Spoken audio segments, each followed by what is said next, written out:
right, everybody.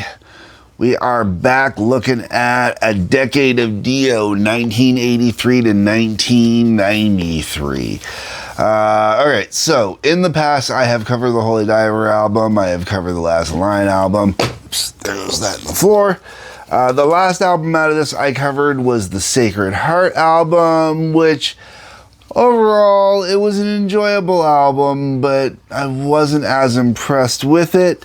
Which now brings us to Dream Evil. And I gotta say that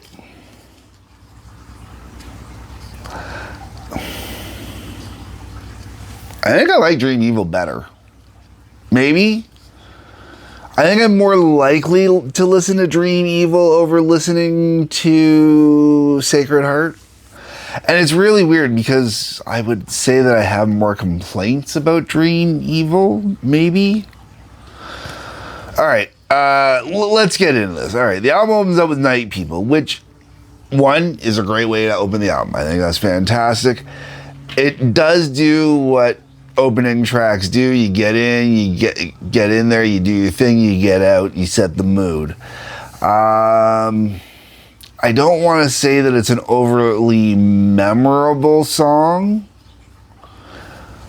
but it's still really good while the album's playing. Then we get into the album's title track, Dream Evil. I dig Dream Evil. I think Dream Evil is actually a really good tune. I have no complaints on that one, really. I will say the beginning of Dream Evil, though, does remind me of other Dio songs. I can't remember which one off the top of my head, but there's a couple Dio songs I was listening to. Like, I think of Straight Through the Heart. Might have been what I was thinking of. No. Then we get into Sunset Superman. I really dig the song, but I have two complaints. All right, I'm not big on... Sometimes it's done right, where, you know, a band can do a song related to a superhero or to use a superhero's name in a concept. Like, Superman doesn't necessarily have to be the Superman, but, you know, like the DC Superman, but, you know, it can be, you know, a term for, you know, the Superman, like the Supermom, you know, whatever.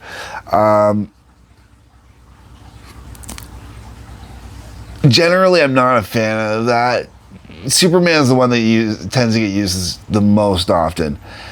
And the first time I listened to this, I kind of went, oh, crap, not one of those. But then after, you know, like the second playthrough, third playthrough, I'm like, no, it's actually just a really good tune. However, there is one major problem with the tune, and that is the chorus at the end where it just repeats Sunset Superman way too many times. I like it early on when it goes in the chorus where it just kind of goes through. You kind of hit Sunset Superman a couple times, and then you're back in the song. And extending the chorus even a little bit outside of what it does, like, say, the first time it goes into it, is cool, but there is a point where it gets too much. It gets into 80s too much. All the Fools Sailed Away is actually a song that I surprisingly enjoyed. It's definitely an album cut, and it's definitely one of those songs that when the album's not playing, I'm not going to necessarily go out of my way to listen to it. But I think if I had picked up this album when it first came out, so like, what was that, 87, I think it says here?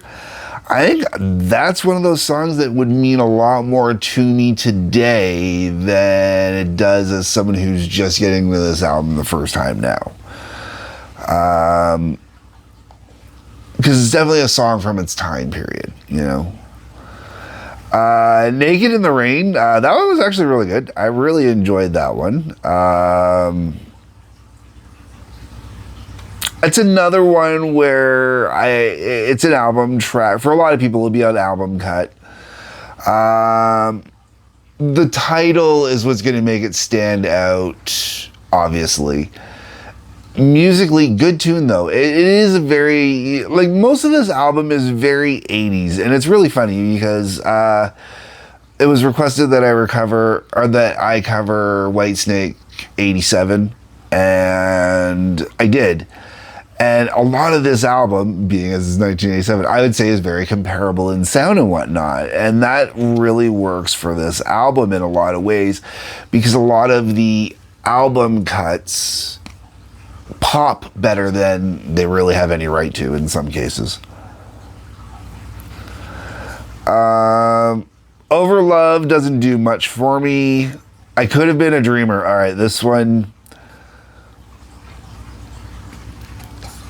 Sometimes when Dio hits a track with lyrics, when he hits them and he writes them, he does it perfectly, and he gets a song just right. And I Could Have Been a Dreamer is one of those songs where he gets it perfect. He gets it exactly where he needs it to be.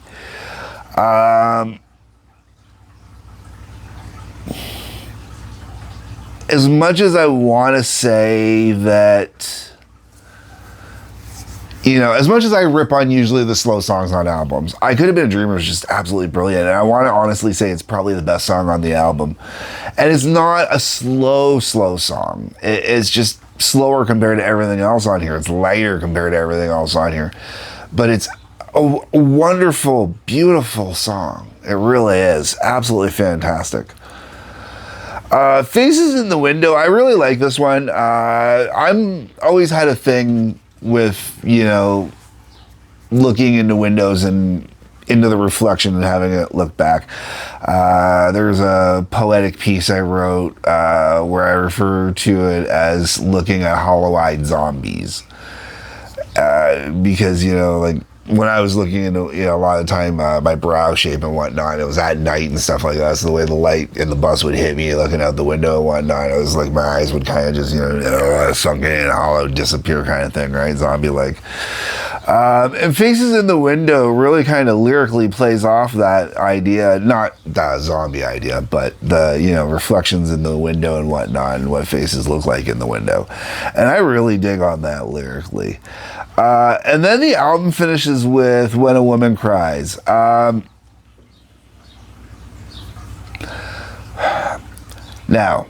when I look at the title When a Woman Cries, automatically I'm thinking, oh, crap, here we go, another Only Women Bleed certain things. That's not really the vibe on this. It's a lot heavier, a lot deeper, and a lot less necessarily domestic abuse like.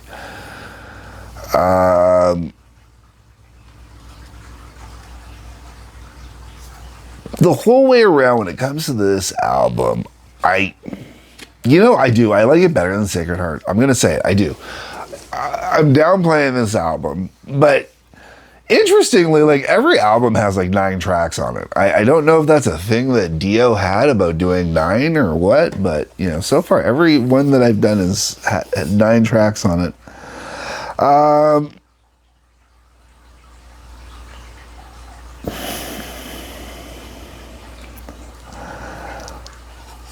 The production on here, and it's interesting because it's still Dio. Dio produced both albums. But there is definitely a sound difference between the albums. There is always a possibility this was originally recorded with Triple D, meaning digitally recorded, digitally mixed, and digitally produced, which would have made the remastering, remixing easier to pop and push. But I don't know if that's necessarily what it is. I just know that this album does sound better than the other one, and it definitely has a sound on it that makes me... Okay, so when I go to Sacred Heart, when I'm looking at it here, King of Rock and Roll, I was really disappointed with the way that Dio chose to do that song. Rock and Roll Children, Hungry for Heaven, Realistically, yeah. When I look at this, when I go back at Sacred Heart, and because I don't like the way that King of Rock and Roll is on here, Rock and Roll Children and Hungry for Heaven are probably the only two songs on that album that I would go out of my way to put on a mixtape, we'll say, okay? Whereas with this album, I Could Have Been a Dreamer would definitely go onto a mix album. I would do that without a second thought. Dream Evil would go onto a mix album. Night People could go onto a mix album, depending on the mix album I'm doing. When a Woman Cries, I would probably put on a mix album as well. And if I'm at the gym, if I was doing the gym, like if I was making a mixtape for the gym, Sunset Superman, man, that would be the, bench pressing mode, man. Sunset Superman, just get the Sunset Superman, so there really is, for me, there's a lot more on this album worth listening to outside the album. Even if the albums are kind of similar overall in content, no, I'm still going to say I rate this album higher, honestly. I'm going to say this album's probably closer to Last in Line for me. Yeah. Last in Line or Holy Diver, I guess, 7 to an 8 for this album for me, the more I'm thinking about it. Yeah, all right, folks, I've rambled enough here. Really digging on this. When I get to the end, I am going to do a whole thing on the set itself. As I have already reviewed Holy Diver and Last in Line, but they weren't remasters. I will touch on that when I do review the whole entire little set here. Now at the point where Tracy and I have decided to try and complete out all Dio, so eventually all Dio will get done. Anyways, let me know what you think. Drop me a line down below in the comments. There's comments for. There's like button, subscribe button, bell for notifications. A couple links worth checking out. Otherwise, folks, peace, love, take care, and we still got 2 more albums on here to go.